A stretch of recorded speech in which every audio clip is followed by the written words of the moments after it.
Okay, children, continuing ahead with chapter 6. Now we will see theorem 6.8. This theorem we have been using since the last 2-3 years. It is a Pythagoras theorem. In a right angle triangle, the square of the hypotenuse is equal to the sum of the squares of the other two sides. ठीक है? तो अगर किसी figure में suppose this figure is given to you to be a right angle triangle, अगर ये given है आपको, then you can write AC square is equal to AB square plus BC square. Okay, if this is given to be 90. This is theorem 6.8 which is Pythagoras theorem. इसका हम proof बाद में देखेंगे. And then theorem 6.9 इसकी converse है. In a triangle, if the square of one side is equal to the sum of the squares of the other two sides, then the angle opposite to the first side is a right angle. कई बार सम में आपको वो prove करने को बोलेगा कि prove that this angle is 90 degree and suppose आपको ये 90 डिग्री नहीं गिवन है बट आपको ये साइड गिवन है, ये 5 दिया, ये 3 दिया, ये 4 दिया है, तो आप क्या करेंगे, ये चेक करेंगे आप क्या AC square is equal to AB square plus BC square है. जैसे आप डालेंगे 5 का स्क्वायर, 3 का स्क्वायर प्लस 4 का स्क्वायर, तो ये 25 आया एंड ये भी 25 आएगा. Then you will say by converse of Pythagoras theorem or by theorem 6.9 we can conclude that one angle is 90 degree and then you can accordingly name the angle also. Okay, so ये दो तरह से ये सम आता है. एक बारी just to use as a normal Pythagoras theorem and sometimes they will want you to prove some angle to be 90 degree or a triangle to be a right angle triangle. तो आपको वो आइडेंटिटी प्रूव करके दिखानी है that LHS equal to RHS. अच्छा, अब सबसे पहले मैं एक्सरसाइज के 4 सम्स जो है वो मैं जरा देखूंगा. सबसे पहले question number 4. ABC is an isosceles triangle right angled at C. Isosceles triangle और right angle at C है. Prove AB square is equal to 2AC square. तो क्योंकि अब ये राइट एंगल ट्रायंगल है, therefore by Pythagoras theorem what you can write, AB square is equal to AC square plus BC square. And of course now the solution will be very evident to you. आपको ये prove करना है AB square is equal to 2AC square. Obviously AC और BC equal है, तो आप BC की जगह क्या लिख सकते हैं, AC एंड आपका सम हो जाएगा. तो ये था क्वेश्चन नंबर 4 जो आपने करीब 30 to 40 सेकंड में कर लिया होगा. अगर question number 5, ABC is an isosceles triangle in which AC equal to BC given है आपको and ये भी given है आपको, AB is equal to 2AC square. Prove that ABC is a right angle triangle. हमें प्रूव करना है ABC is a right angle triangle. Basically ये क्वेश्चन 4 का एग्जैक्ट ऑपोजिट सम है question 5th. And basically they want to teach you how to use the converse of Pythagoras theorem. That is their aim for asking this sum. This is given to you. तो हम क्या लिख सकते हैं, AB square is equal to AC square plus AC square. 2AC square की जगह क्या लिख सकते हैं, AC square plus AC square. AB square is equal to, अब हमें given है ये isosceles triangle है, तो AC square और यहाँ दूसरे AC की जगह मैं क्या लिख सकता हूँ, BC square. अब अगर ये ट्रू है, then by converse of Pythagoras theorem I can say that ABC is a right angle triangle. And the reason is, अगर आप देखें converse की statement, in a triangle if the square of one side is equal to the sum of the squares of the other two sides, then the angle opposite to the first side is a right angle. ठीक है, so ये हमने converse use करी. ठीक है, एक से ध्यान रखना, जहाँ पे आप पाइथागोरस थ्योरम यूज करो वहाँ पे आपको पाइथागोरस थ्योरम यूज किया है लिखना. And if you are using converse of Pythagoras theorem then you have to write I am using converse of Pythagoras theorem. Don't सब जगह कुछ बच्चे सब जगह पाइथागोरस लिख देते हैं, then the sum will go wrong. Okay, if the reasoning is not correct then teacher will cut marks. So this was question number 5. Now question number 6. Question number 6, you have already done in 9th class, but now we will again do it. this sum can be done by 2-3 methods, but right now we will do this sum by so that we use Pythagoras theorem. ABC is an equilateral triangle और side 2a side है इनकी. Find each of its altitudes. Basically हमें एक ही altitude निकालना है तो सारे altitude equal होते हैं. तो हम क्या इक्विलेटरल ट्रायंगल में तो हम सबसे पहले परपेंडिकुलर ड्रॉप करते हैं. D. Draw AD perpendicular to BC. अच्छा, जब परपेंडिकुलर ड्रॉप करते हैं इक्विलेटरल ट्रायंगल में तो वैसे एक प्रॉपर्टी होती है कि perpendicular also bisects the side.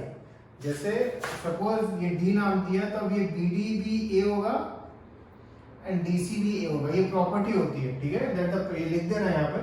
तो perpendicular of an equilateral triangle also bisects the side. In case आपको ये प्रॉपर्टी नहीं यूज करनी है तो आप बहुत easily triangle ADB and triangle ADC इनको आप बहुत इजीली कॉन्ग्रुएंट भी शो कर सकते हो. ये राइट एंगल है, ये आपकी हाइपोटेन्यूज RHS से आपका सीधा ये हो जाते हैं दोनों ट्रायंगल कॉन्ग्रुएंट. एंड दोनों ट्रायंगल कॉन्ग्रुएंट हो जाते हैं तो मैं by CPCT BD equal to DC तो भी ये और ये आ जाता है. अगर आपको वो प्रॉपर्टी नहीं लिखनी है तो आप ऐसे भी कर सकते हैं. This is just another method which I am telling you. Anyway, तो मेन चीज है BD आ गया. Now in triangle ADB you will apply Pythagoras theorem. Okay, triangle ADB hypotenuse AB है तो AB square is equal to AD square plus BD square. AB की value है आपके पास, BD की वैल्यू भी है आपके पास, तो आपके पास एल्टीट्यूड AD उसका जब रूट करेंगे तो आपके पास आंसर आ जाएगा. इस क्वेश्चन का आंसर ऑब्वियसली रूट्स में ही है, वो आपको मालूम है वैसे वैल्यू, बट स्टिल. अब question number 7th. Prove that the sum of squares of the sides of a rhombus is equal to the sum of the squares of the diagonals. अच्छा, वैसे मैं पहले क्वेश्चन एक्सप्लेन कर रहा हूँ, उसके बाद ना आप you can try this question on and on for 10-20-15 minutes, okay, before seeing the solution. Anyway, आपको गिवन है ABCD is a rhombus. Rhombus की साइड्स इक्वल होती हैं. आपको प्रूव करना है कि sum of squares of side यानी AB square plus BC square plus DC square plus AD square is equal to AC square plus BD square. अच्छा, एक चीज मैं आपको बताना चाहता हूँ. कुछ बच्चे ना इसमें सोचते हैं ऐसे कि भाई AO square plus OC square is equal to AC square. नहीं, ऐसा बिल्कुल भी नहीं है. AO square plus OC square is not equal to AC square. ये चीज आप ध्यान रखना. कुछ बच्चे ये ऐसा सोचते हैं कि ऐसा होता है, बट ऐसा नहीं होता है. अगर AO प्लस OC AC है, ये बात सही है, तो अगर हम एक्चुअल में अगर हम स्क्वायर करेंगे यहाँ पे, ठीक है, तो फिर ये चीज नहीं मिलती है हमको, बिकॉज इसमें वो थर्ड टर्म भी आ जाती है, मिडिल टर्म भी आ जाती है, तो 2 वाली. तो ये चीज ध्यान रखना. AO square plus OC square is not AC square या OD square plus BO square is not BD square. कुछ बच्चे ऐसा सोचते हैं, बट ऐसा नहीं है. एनीवे, रोम्बस की एक प्रॉपर्टी होती है, diagonals of a rhombus bisect at right angle. जैसे DO इक्वल टू OB होता है and they bisect at right angle. ये जो एंगल होता है ये 90 डिग्री होता है, ठीक है. सपोज मैं ट्रायंगल AOD में अगर मैं पाइथागोरस लगा रहा हूं, then AD square is equal to AO square plus OD square. इसमें निकाल लगा रहा हूं तो DC square is equal to DO square plus OC square. इसमें लगा रहा हूं तो BC square is equal to OB square plus OC square. इसमें लगा रहा हूं तो AB square is equal to AO square plus OB square. अच्छा, ये जो प्रूफ वाले सब होते हैं ना, जैसे ये प्रूफ करना है तो आपको कैसे करते हैं ये कि ट्राई करो या तो LHS या RHS में से एक चीज आ जाए और फिर दूसरी चीज हम उसको लाने का ट्राई करते हैं. अब जैसे अगर आप यहाँ देखो, इन चारों इक्वेशंस को अगर हम ऐड करेंगे तो हमें ये वाली चीज आ जाएगी. LHS में ये वाली चीज आ जाएगी, तो इनको ऐड कर देना चारों को, तो आपको LHS में ये पूरा टर्म यहाँ पे आ जाएगा. RHS में this plus this plus this plus this. तो आप देखोगे जैसे AO स्क्वायर और A स्क्वायर 2A स्क्वायर है, OD स्क्वायर भी 2 है, OC स्क्वायर और OC स्क्वायर भी 2 है, एंड OB स्क्वायर और OB स्क्वायर भी 2 है, तो बेसिकली टूल बाहर निकाल देता हूँ, AO square plus OD square plus OB square and plus OC square. अब कुछ बच्चे इस स्टेप पे क्या मिस्टेक करते हैं कि भाई AO स्क्वायर और OC स्क्वायर को समझते हैं वो AC स्क्वायर है, तो वो नहीं है, ठीक है, वो नहीं है, तो वो मैं आपको पहले एक्सप्लेन कर चुका हूँ। एनीवे, अब अगर आप यहाँ देखो इस स्टेप के बाद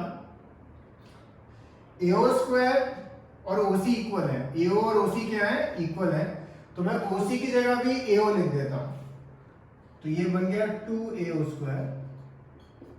सिमिलरली OD और OB भी इक्वल है, तो ये मैं लिख देता हूँ से 2OB स्क्वायर, ठीक है। और अब ये 2 मैं बाहर ले लेता हूँ कॉमन,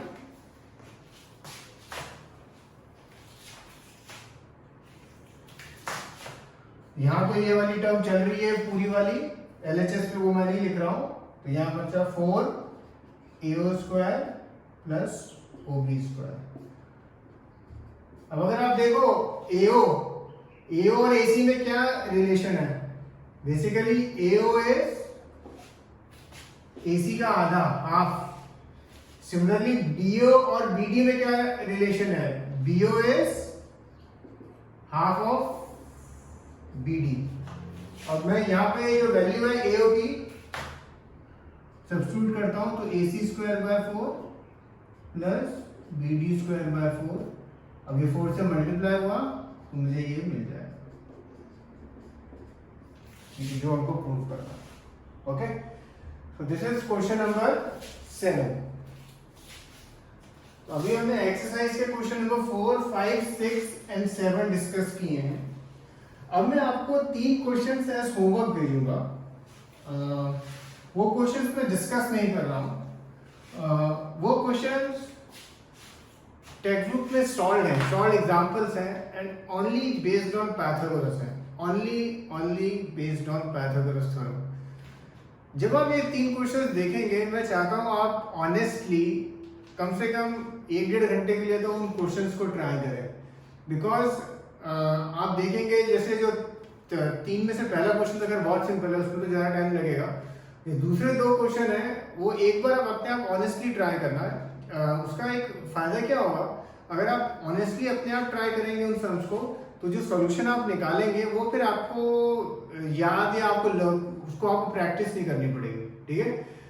केवल किस चीज पे बेस्ड है, पाइथागोरस थ्योरम, वो बस ध्यान रखना है। केवल जो है आपको मालूम है क्या है पाइथागोरस थ्योरम, कि भाई AB square is equal to AC square plus BC square, और कुछ नहीं है 10 से वो ये जो 3 सब मैं भेजूंगा उनका दूर दूर तक कुछ लेना देना ही नहीं है, ठीक है, कुछ लेना देना नहीं है।